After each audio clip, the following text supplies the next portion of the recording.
the biggest societal problems of today that I believe most people know it, they see it, but they can't get out of it, is that we took everything that the community was supposed to carry and we stuffed it into one person, and then we're shocked that this one person collapses.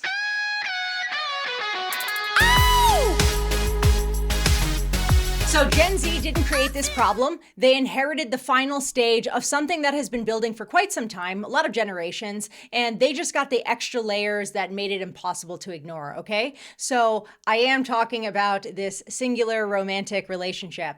I'm not here to blame anybody.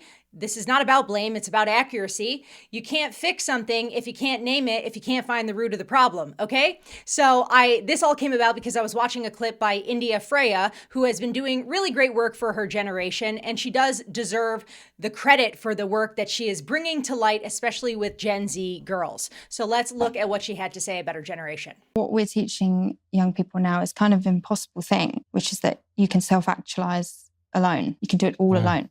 You can't. So you have young people saying they feel all this pressure to settle down and get married. And I think what they're really talking about is you have pressure to cram in all your self-actualization before you meet someone or before you take on a responsibility. So it's like you have to love yourself, you have to be healed, you have to be whole, you have to be able to do life alone, you have to be independent. Then when you've ticked all of that off, you can meet someone. Sounds rather ambitious to me. I mean, I'm 43. I don't know if I've ticked all those boxes. I don't think anyone has ticked all those boxes. It's impossible. And I think it's especially cruel for young women because we want to depend on someone and we want someone to take care of us when we're struggling. And I think we're telling young people now, young women, if you struggle with being independent, if you struggle with being insecure or jealous or unsure of what to do, you're not ready for a relationship or you're not quite there yet. There's like this way of being that you need to achieve before you let someone in, not realizing that, we find ourselves often in other people. And actually a lot of happiness comes from caring for other people. And then we're telling a generation to arrange their lives so almost nothing is ever asked of them. And then spending all that time introspecting and doing the work and figuring themselves out. Whereas really, you can figure yourself out with another person and it's often easier. A lot easier. Yeah. So she's right that people do not arrive whole. There's a lot of good stuff in there. She talked about a lot in like 1 minute. So she also said that responsibility forms people. Also very much correct. So she is right that we do find ourselves in a relationship, not before it. The problem is she's looking at one relationship, this romantic relationship. Because I listened very carefully. I said, it almost sounds like she could be talking about multiple relationships, but then it seems to be this romantic relationship, who you're going to be with, who you may potentially marry. So she is close, but the root goes deeper than one generation and deeper than marriage. So let's go back in history just a few decades to figure out how we got here, because then we can understand how to fix this, okay? It all starts with something that many Americans, maybe you've heard it, maybe you heard Mom Donnie mention it, rugged individualism.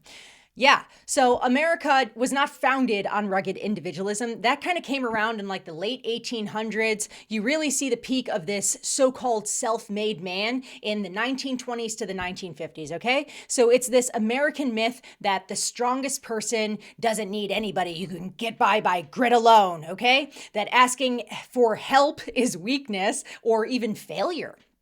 So self-sufficiency became the highest virtue.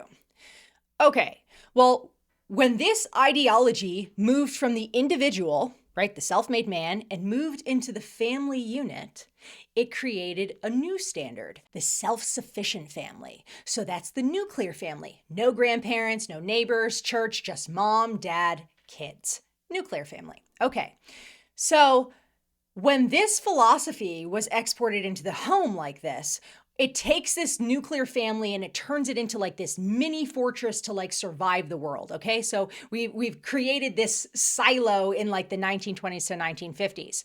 Now, there was the African proverb that most people know. It's an African proverb that says, it takes a village to raise a child. Well, the American philosophy morphed. Okay, so we don't believe that, and we haven't believed that in a long, long time.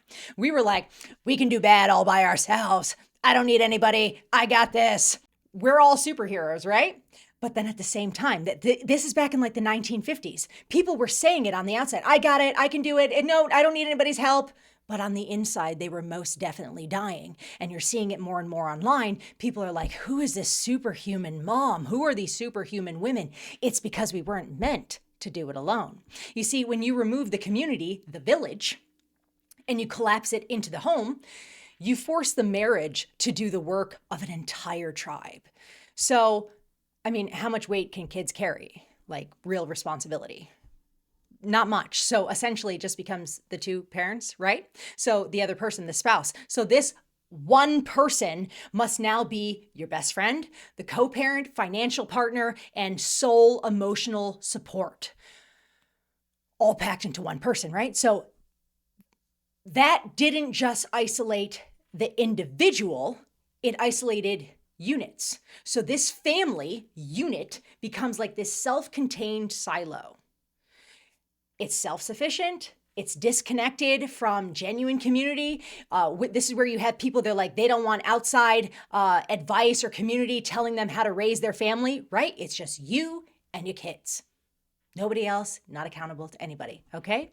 Now, let's continue into the future. The silo, it shrinks further and further as we look more inwards to ourselves. So it goes from the family to the couple, and from the couple to the self.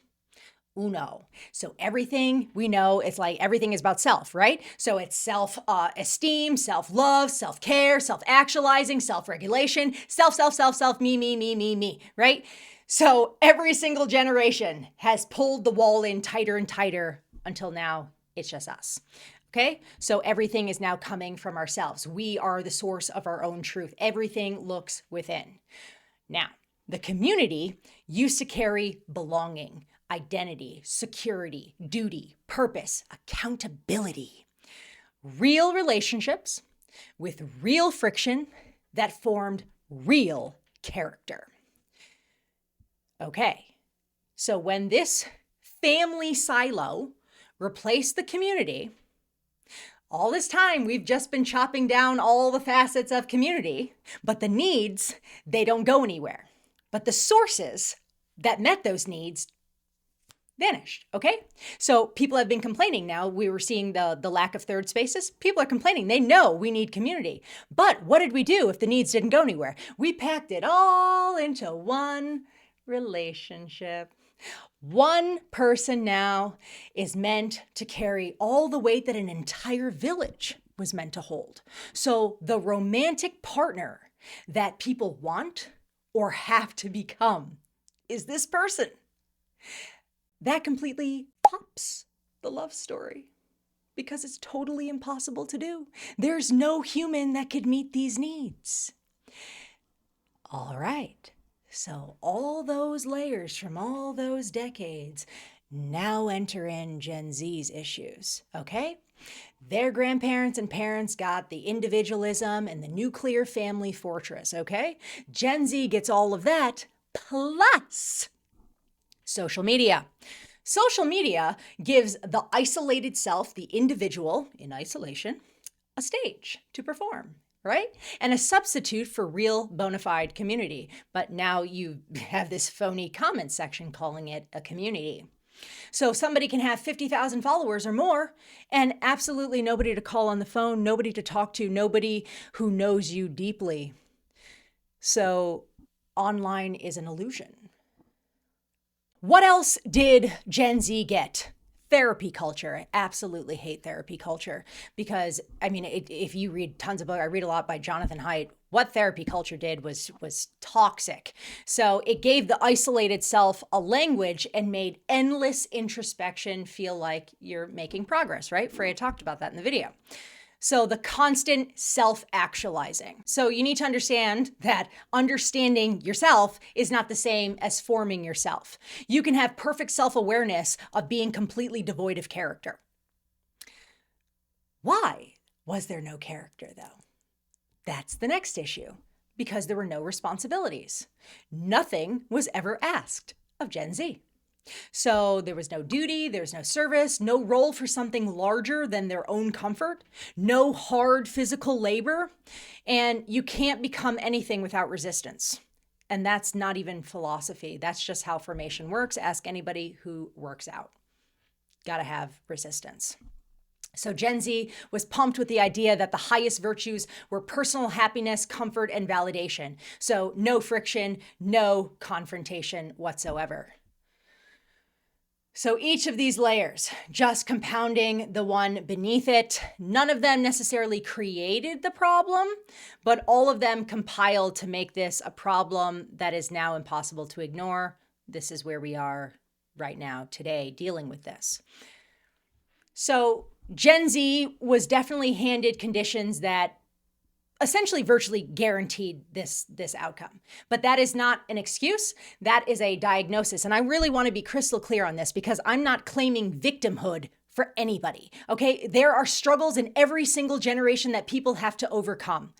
This just happens to be the struggle that we have today. Technology is amplifying it. But this is not an excuse. This is not victimhood.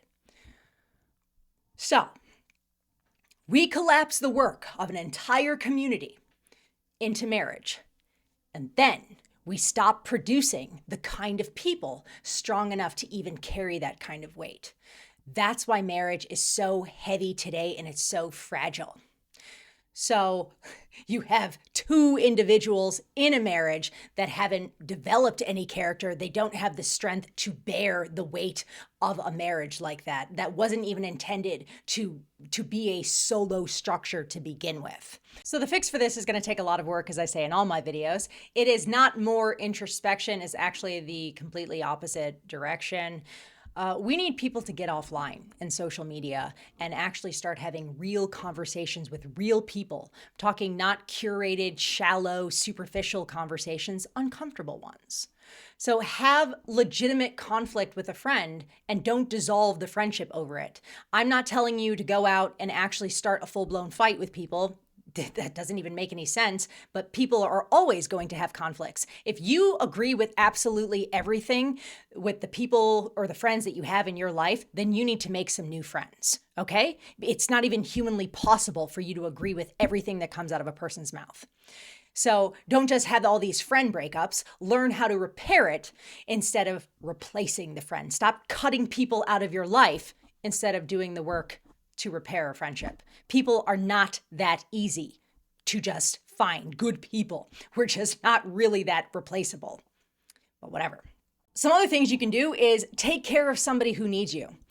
An elderly neighbor, a younger sibling, someone whose need for you has nothing to do with how you feel that day.